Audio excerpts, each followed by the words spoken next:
जी अस्सलाम वालेकुम। देश और प्रदेश के तमाम देखने वाले, सुनने वाले, चाहने वाले दोस्तों को प्यार भरा सलाम। मैं हूं दिल एहसान और आज फिर आपकी ईमेल्स के साथ हाजिर हूं। और ये ईमेल जो है ये 17 ऑफ अगस्त 17 अगस्त की जो है वो पढ़ने जा रहा हूं। और बहुत सारे लोगों के मैसेजेस आ रहे हैं कि जी हमने ईमेल भेजी, आपने अभी तक नहीं पढ़ी।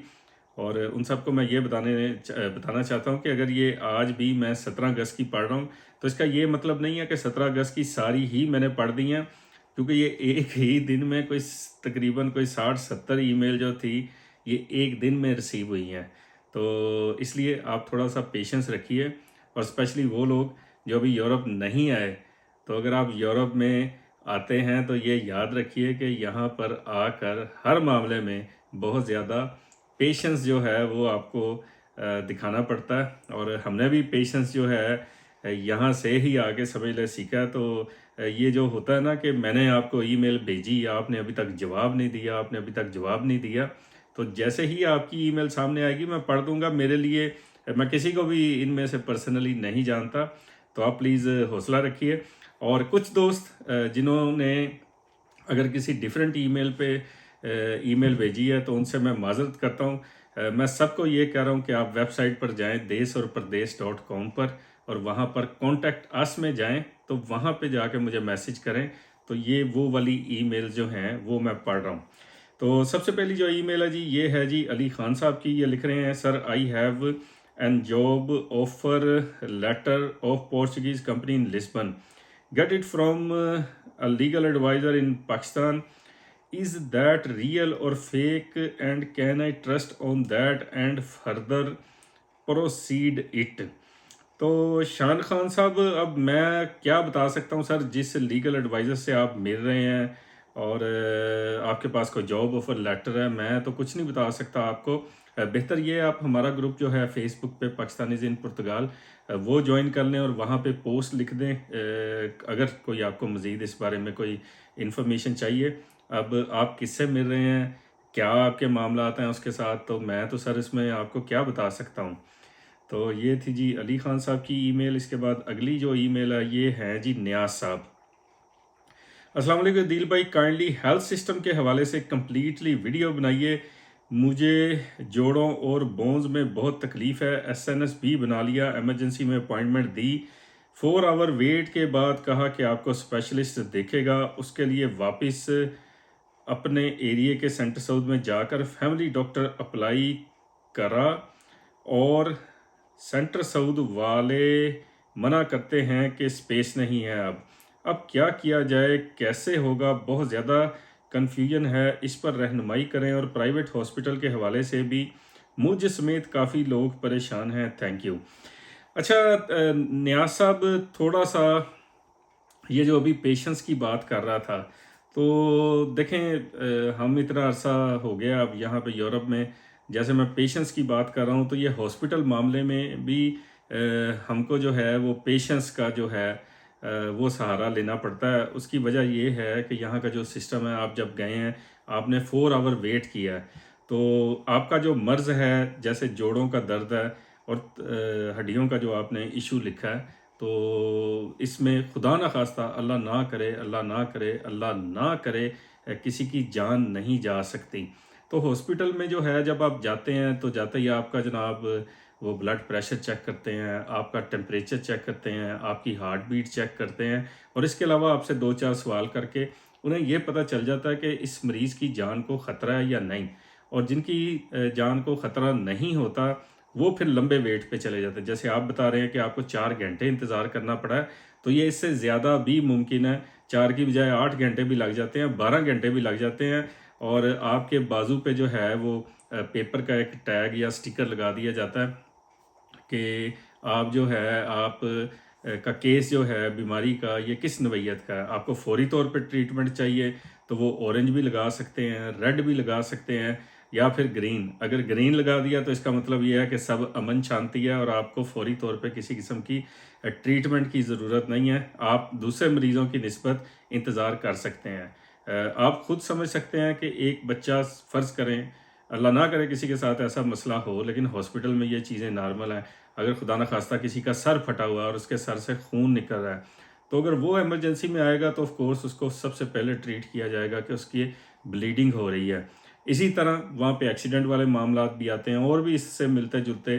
तो ये हॉस्पिटल का भी एक तरीक़ाकार है। और ये जो इस तरह के मर्ज़ हैं जिसमें उन्हें पता होता है कि खुदा न खास्ता कोई ख़तरे वाली बात नहीं है, तो आपको किसी किस्म की ट्रीटमेंट देने की बजाय वो ये ही बताते हैं कि जी आप अपने लोकल जो है सेंटर साउथ जाएं और वहाँ पर अपने डॉक्टर के साथ अपॉइंटमेंट बना के उसे दिखाएं और उसे फिर आप आगे आप रेगुलरली चेक करवाएं। तो ये एक तरीक़ाकार है।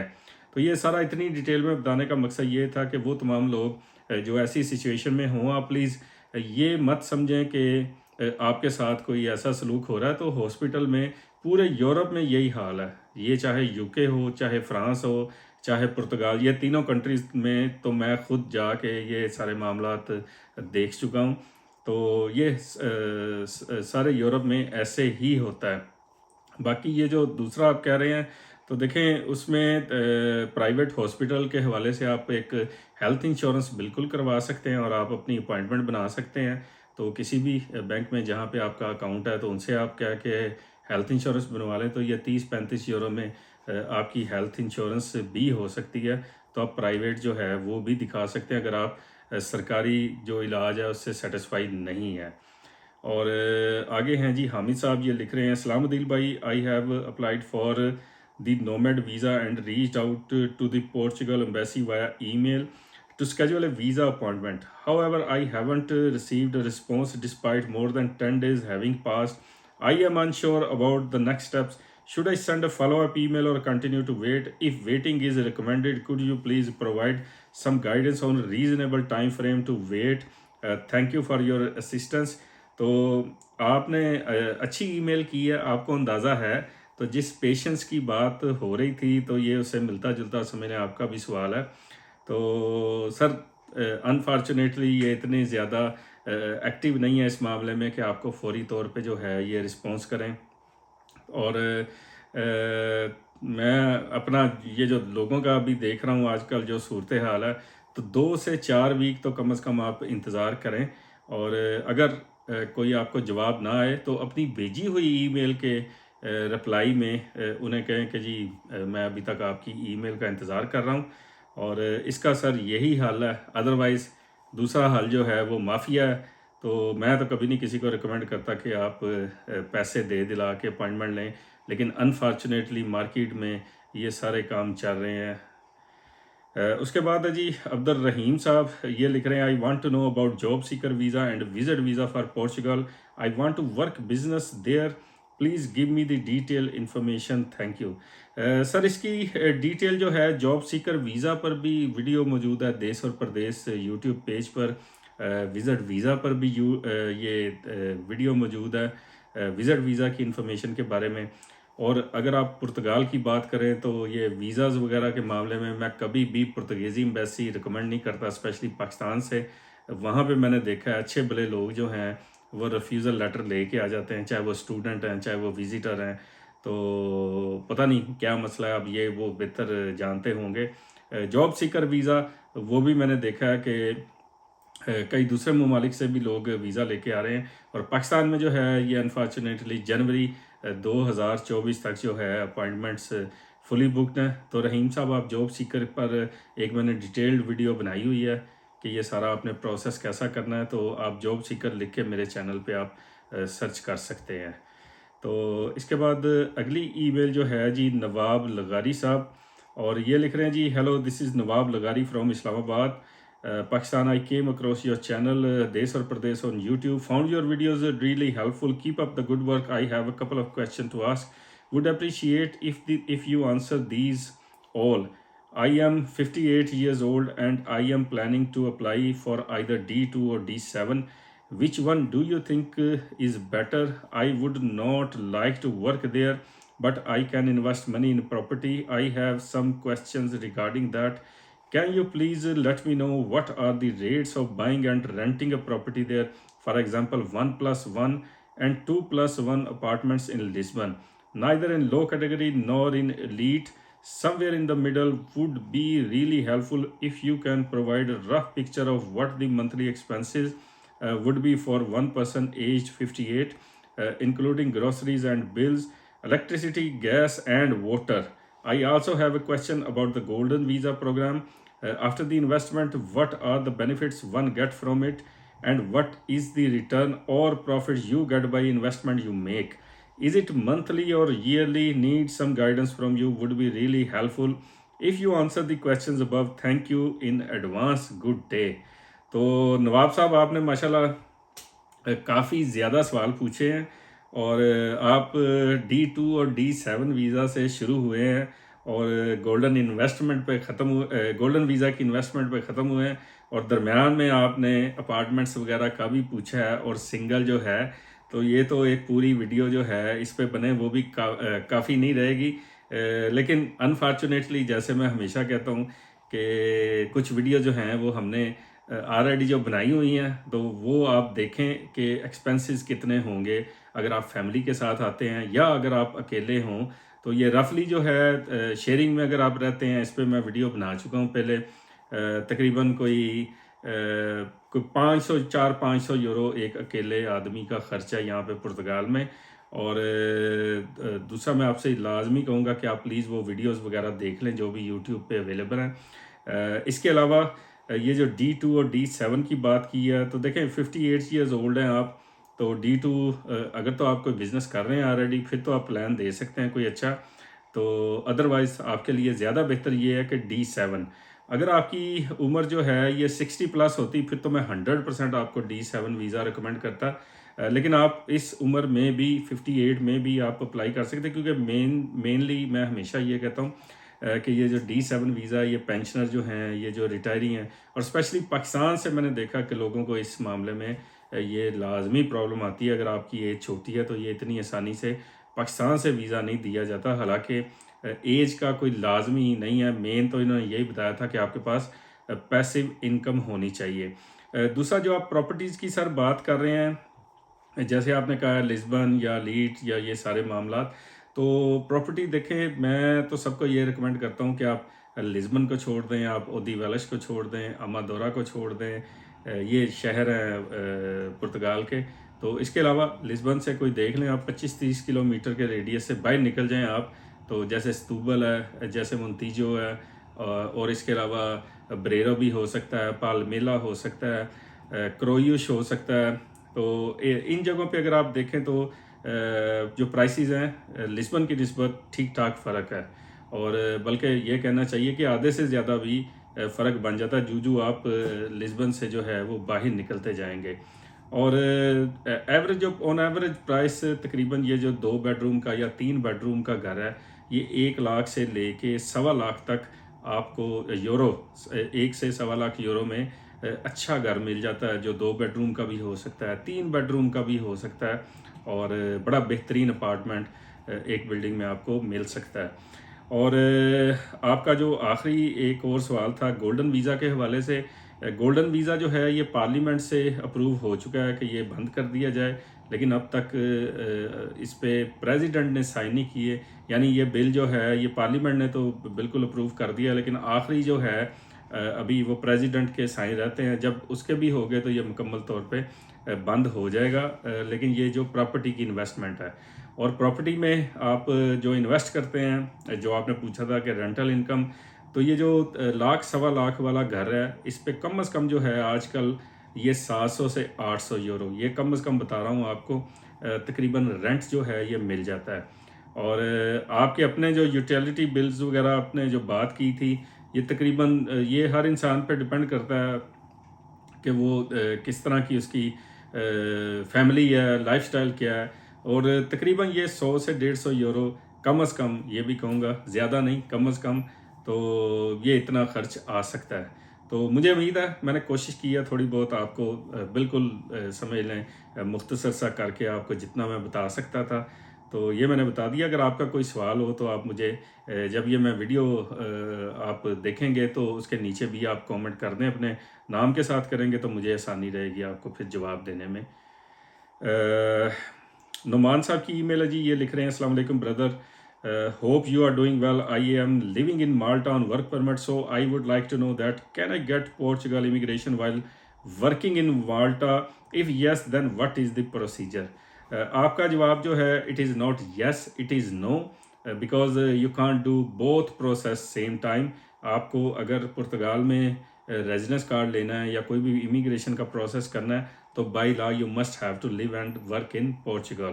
तो इसलिए सर प्रोसीजर जो है इसका आपने कैसे टीआरसी लेनी है, किस पे यूट्यूब के पेज पर लाइव वीडियोस के सेक्शन में how to get Portuguese first residence card या पुर्तगाल का पहला रेजिडेंस कार्ड लेने का तरीका, इस पर बिल्कुल डिटेल के साथ A to Z इंफॉर्मेशन वाली एक वीडियो बनाई है, वो आप प्लीज़ देख लें।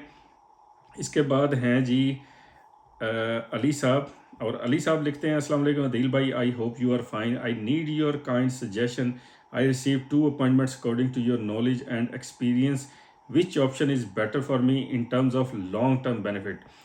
इन्होंने कहा जी PhD from Portuguese university, 18 months in university and 18 months in company, gross salary after allowance 2900 euros, 4-year PhD position, ranking 253, need to spend 5 years in Portugal for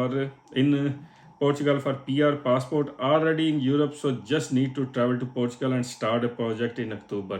very good जी। उसके बाद लिखा जी PhD from Australia, net salary 1600 euros, 4-year PhD position, Australian PR is a point-based PhD holder can easily get PR points, but cut-off points are changed every year.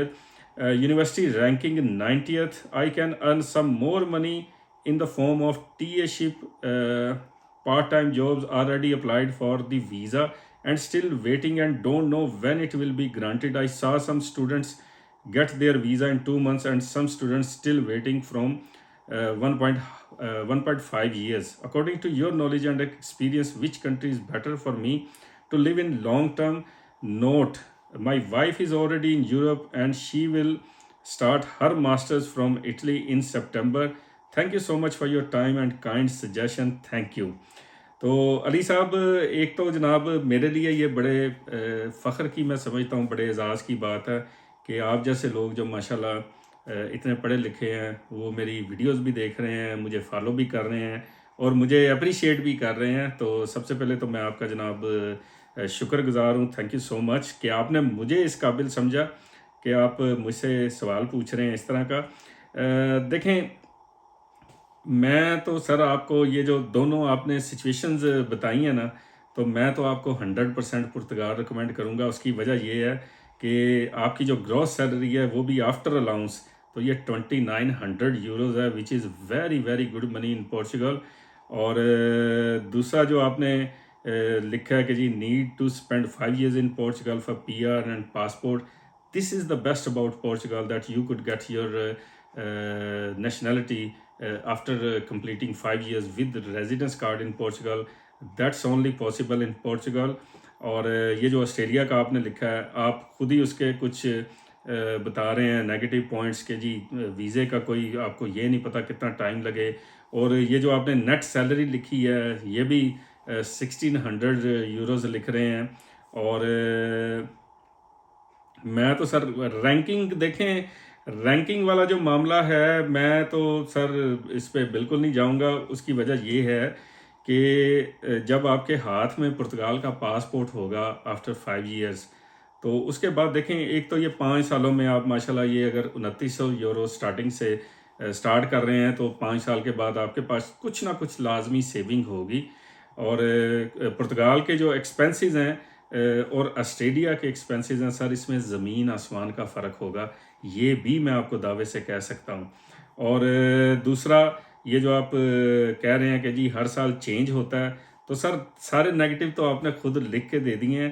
तो मेरा ख्याल है जो मैंने बताना था काम की बात यही कि एक तो आप पैसे भी माशाल्लाह कमा रहे हैं, और दूसरा इसके बाद 5 साल के बाद आपकी जेब में जब पासपोर्ट होगा तो मेरा नहीं ख्याल कि आपको ऑस्ट्रेलिया जाने में या दुनिया में कहीं पे भी जाने में कोई दिक्कत का सामना करना पड़ेगा। और आपके पास माशाल्लाह इतनी सेविंग होगी कि आप बसानी कहीं पे भी मूव होना चाहें तो हो सकेंगे। अगर पुर्तगाल में रहना चाहें तब भी अच्छी बात है। और एक और सबसे बड़ा प्लस पॉइंट कि आपने लिखा जी already in Europe, so just need to travel to Portugal and start a project in October. तो सर सिंपली डू इट, और अक्टूबर में जब आप प्रोजेक्ट शुरू करें तो मुझे लाजमी बताइएगा, तो मुझे बड़ी खुशी होगी कि आप पुर्तगाल में आकर अपना माशाल्लाह प्रोजेक्ट शुरू कर रहे हैं। तो ये थी जी आज की आखिरी ईमेल अली साहब की। तो मुझे अब इजाज़त दें। आप सब अपना ख्याल रखिएगा और दुआ में याद रखिएगा। अल्लाह हाफिज़।